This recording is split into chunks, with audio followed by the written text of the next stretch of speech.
je me repose.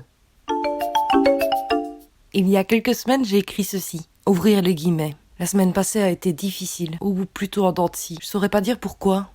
Si, il y a une chose qui m'a fait de la peine, je m'en souviens, c'est... Ça a duré 24 heures. J'avais décidé de me les octroyer. 24 heures d'apitoiement, ça vaut ce que ça vaut, hein.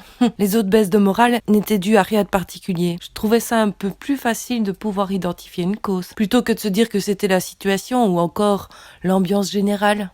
Et me voilà lundi, sans une ligne pour mon article de jeudi. Aucune inspiration. Alors je me suis dit que j'allais écrire sur ça, hein, sur rien, sur soi. Et puis j'ai trouvé que c'était de la merde. Fermez les guillemets. Aujourd'hui, je retombe sur ces lignes, sûrement parce que je suis devant cette page blanche. Même cas de figure, un jeudi. Alors que la vie est revenue à la normale, la mienne a repris son cours anormal, ayant pourtant revêtu un semblant de normalité ces 2 derniers mois. Pendant 55 jours, je n'ai pas manqué mon rendez-vous hebdomadaire, qui j'espère est un peu le vôtre aussi. Pourtant, pour écrire, il faudrait vivre. Restera dans mon cœur, car j'ai cru ne rien vivre, et je peux dire aujourd'hui le contraire, car rester se conjugue en réalité au pluriel. Vidée, vide, plutôt plus légère, je suis une plume qui se pose et se repose au gré du vent. Ce poids, libéré, ne peut être nommé rien. Ce serait trop triste. Alors je me repose, comme on prend la pause pour obtenir le cliché idéal, capturé dans un moment de pause, car mon confinement se durcit avec autant d'ardeur que les baigneurs qui se préparent à la seconde vague.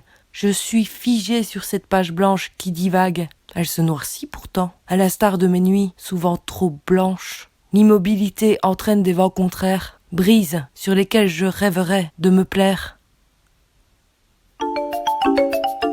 Je vous remercie de m'avoir écouté. Moi, c'est Mélanie, du blog Mélodie du Bonheur. C'est un peu différent de ce que je publie d'habitude, c'est clair. Je trouvais que ça sonnait bien. Ah ouais, il faut juste que j'explique un truc parce que, je trouvais que ça faisait la blague, mais ça le fait pas parce que j'ai fait le test auprès de 2-3 personnes et baigneur, en fait, c'est, en argot, c'est le synonyme de zizi. Ça faisait un truc, mais bon, si c'est pas compréhensible, ça tombe à l'eau.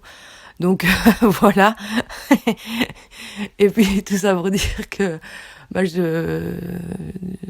je vous explique là que je dors pas beaucoup pour le moment, donc c'est un peu compliqué pour essayer de faire des trucs que j'estime corrects. Mais oui, je trouvais que ça sonnait bien, donc zou quoi. Si ça vous a plu, si vous y trouvez de l'intérêt, je dois dire le truc chiant, mais si je le dis pas, voilà, on n'y pensera pas forcément. Venez me rejoindre sur les réseaux sociaux. Facebook, Instagram, Twitter, j'utilise pas, mais j'y suis. Et c'est partout le même pseudo, quoi. Mélodie, DIT, du bonheur. Mélodie du bonheur. Voilà. À bientôt.